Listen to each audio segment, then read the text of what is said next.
Thank you, Mr. President.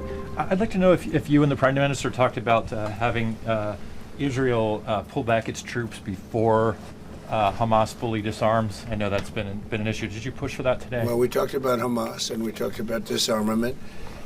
And they're going to be given a very short period of time to disarm. And we'll see how that works out.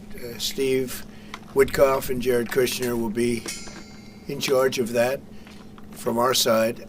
But if they don't disarm, as they agreed to do, they agreed to it, and then they'll be held to pay for them. And we don't want that. We're not looking for that. But they have to disarm within a fairly short period of time. Was Israel withdrawing its forces?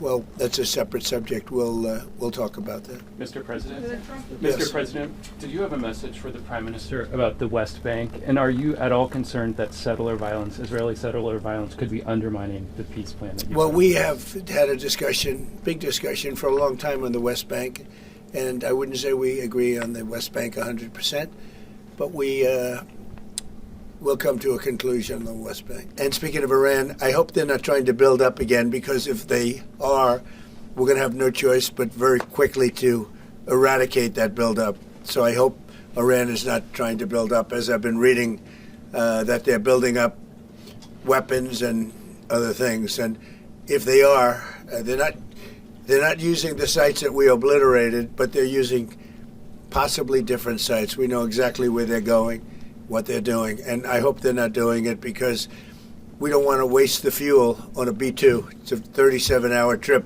both ways.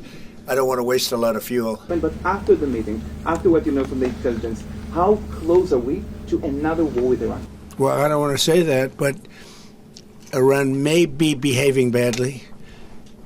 It hasn't been confirmed, but if it's confirmed, look, they know the consequences. Consequences will be very powerful, maybe more powerful than the last time. Yeah. Can I follow up on And Iran should have made a deal the last time. I gave them the option. I said, you can make a deal. Do it. I told them, do it. And they didn't believe me. Now they believe me.